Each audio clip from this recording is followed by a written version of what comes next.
Hey guys, great to see you again. Today I'm doing something a little bit different. I'm gonna call it story time. So, I have been on my spiritual journey for 3 years, or a little bit more, maybe, if depending on when I would consider what the start would be. Now, for me, my spiritual journey began because I got to the point where I couldn't go on with it being the way it was. It was to the point where it was like either something had to change or I was just going to spiral downward and downward even more than I already was. And I felt like the situation was just going to get worse. So for me personally, I realized that that situation would need some drastic measures and changes on my part. I was, without realizing it, I was starting my spiritual journey then. And it took me just one decision. That decision for me was I can no longer live like this. I can no longer do this. I no longer felt that I belonged where I was in my community and also my family. So my journey with spirituality and my to do with my gifts started when I was very young. And I'd say looking back now, I realized that I was targeted from a young child by many people in the community, but particularly my own family members, because honestly, they didn't understand my gifts. They feared my gifts, and they also were being used spiritually to come against me, as my gifts were meant to be used in the 3D for to create change in the future. So what I wanted to talk to you guys about today is I didn't realize the extent of my gifts, understand my gifts until recently. I had to suppress my gifts to protect myself from a young age, as I was being targeted by people in my family because of those, among many other things. I also have recently realized that going through all that, I was never truly alone in that journey. I always had God as my protector, my guider, my foundation. I also had my angels, my ancestors, and my spirit guides, all working, walking, and working on the path with me. So, what I wanted to talk about is there's a lot to cover, but today I thought I would talk about the beginning of my spiritual journey. For me, it started with one decision, and that one decision was I came to the point where I'm like, I can't do this anymore. I can't live this way. I to the point where I thought, is this even a life? Like, I was physically ill, mentally suffering. I'd been through mental issues plus severe depression. Um, I was having um, really dark thoughts many times. And to be honest, the biggest thing that pulled me through was when my children were both born, and they gave me that inspiration and drive to keep going forward, and my desire to give them a life that they deserve and protect them from things that they needed protecting from, particularly within my familiar group. So, yes, that was where, if I'm thinking back, that's where my spiritual journey began. Was when I was actually in my old hometown, sitting at my table, and it came to me. And I feel like I was helped to come to that point. It came to me, I'm like, I can't do this anymore. If this is what life is, I don't want it. And I also felt, well, I don't believe this is all there is. I believe there's more. Now, for me, I had not much support, or in the 3D. I didn't have any support in the 3D. I had a few best friends left, and they were my main support and guidance. And I would talk to them about it, and one of my friends put it this way. She said, I thought you'd either stay there and kind of put up with it, or you would eventually leave. And so that's what I did. And the reason I took that choice at the end is because I was actually being monitored, gang stalked, harassed, physically threatened, and it got to the point where me and my children couldn't even go outside to go to a cafe or the supermarket without being stalked, threatened, followed. I had my car tampered with a few times, and people were becoming obsessive and gang stalking us. And also, the smear campaign had people where in the community where they believed that the person they painted me out to be, that I was this horrible person and that my character had completely been destroyed. And these people willingly believed these things they were told. One morning, I'm like, nah, that's it. That's all it took for me one morning. I just had enough.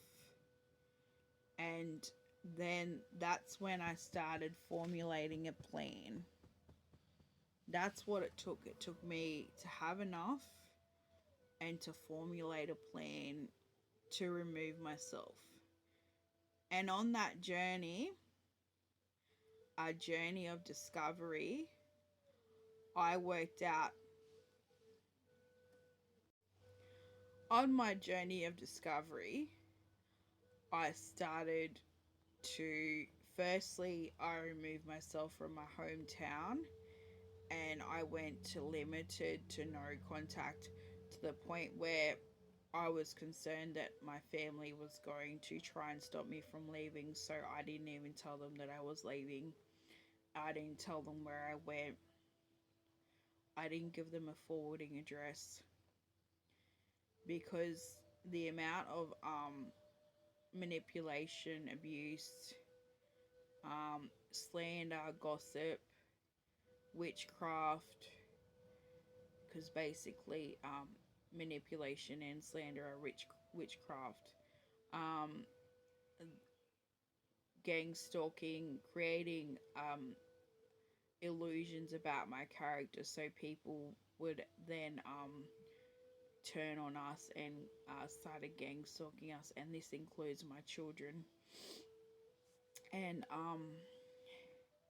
the violence, the threats, the physical abuse, the mental abuse, also the actual verbal abuse too, coming from not only my parents, their partners, my siblings, because even though my siblings grew up in the same environment, they were eventually manipulated to turn on me, and at a certain point it's their through their own free will because they're grown up, so they make their own choices. So not only was it my intermediate family, but it was my whole family because they'd been turned against me slowly over time. So I woke up and I'm like, nah, this isn't as good as it can get. I knew I had to take a chance to see if it could be better somewhere. And my children, I love them to the bottom of my heart, and I'm very protective of them. I protected them as much as I could from my family, even though they were still in their lives. I had to come to the painful decision that I could no longer do it, because I was concerned that if I didn't make a choice, well, one, my life was like, it was very hard and very traumatizing. I decided if I didn't make a choice to put myself and my children first, foremost, um, that I may end up quite sick or worse, because I don't know how far these people that were around us were willing to honestly take it. And so I had my two best friends support.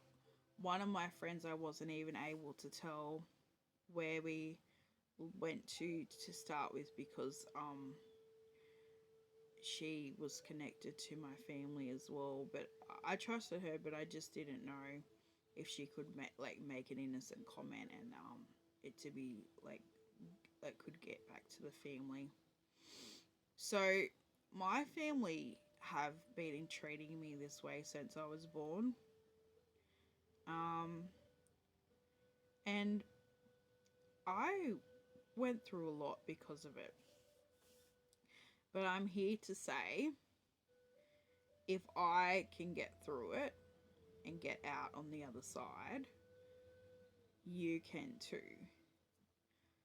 Honestly, I'm at the most peace, the most happiest, and the most content I've been in a well, I think for the first time in my life, if I'm being honest. And I don't have those, you know, it's kind of like I feel like I've been released from that imprisonment, being manipulated, controlled, abused. Um, and not only have I gotten that much needed peace, which I will protect with all my ability, like my heart. I've also been able to get to the point where a lot of my gifts have become more known to me but stronger, and my discernment is the highest it's ever been. My self-love and self-care is one of the most important things to me at the moment. And not only that, my children are both doing very well. They're thriving and are very happy. So with this story time, I'm gonna do like little short stories about um what I've been through, how I've overcome, and to share my hope and my not only did I survive, but I'm thriving. And I'm willing to do this because the thing is, I don't fear no man. I don't fear anything on this realm. I've been so close to death that honestly I don't even fear death at this point. That's just the way I feel. And my beautiful heavenly spirit team, my my angels, my ancestors, my guides, my pass on loved ones, and especially the divine heavenly Father is always with me. Don't ever mistake that. So truly we are not alone. Now, just to make this a little bit interesting, I might pull you guys some cards just to finish off this message. Let's see, I might get a few cards. I'll see what I get first. Now, I want you guys to understand that I don't, like, while ever we are alive, there is hope. And I mean, even after, in the afterlife, there is still hope. But if you're ever like in such a bad situation, just remember, hold on, there is hope.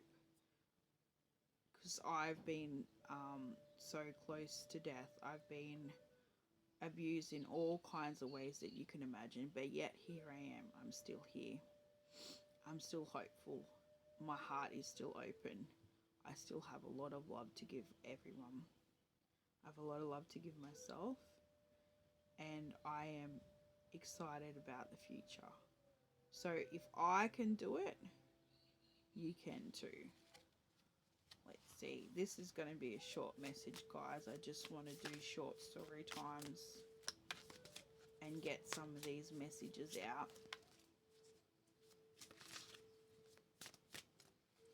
Okay. Angels, ancestors, spirit guides. Spirit, what does the collective need to know today to finish off this message?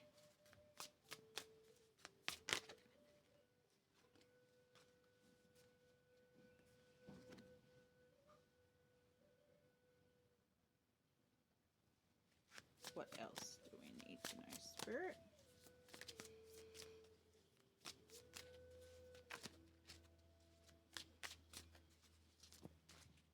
That's a bit much.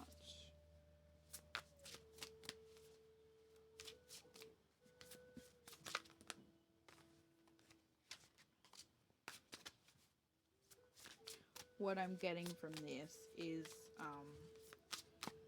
there is love.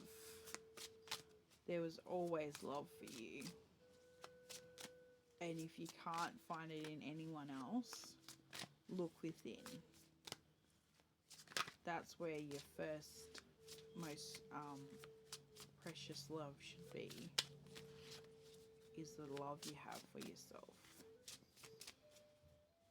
And also, there's always God.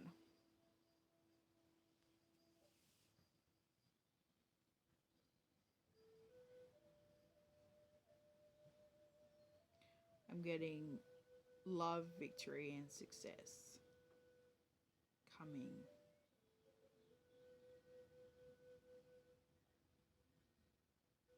Love, victory, and success with the Two of Cups and the Six of Wands.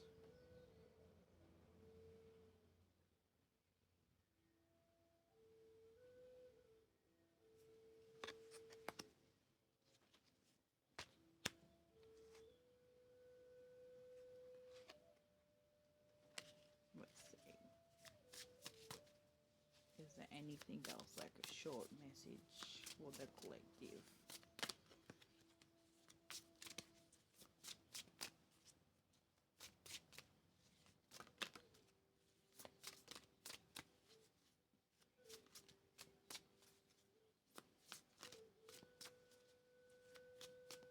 One more card, Spirit.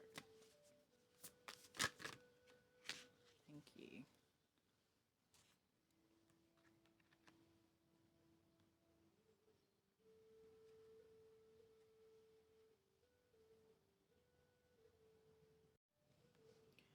So even though you have competition, conflict, combative energies, you also have love, success, victory, happiness, and joy. So remember,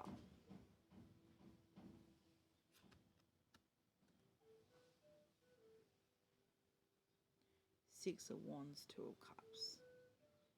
You guys, keep the love, keep the faith, and keep going. I love you guys. Bye.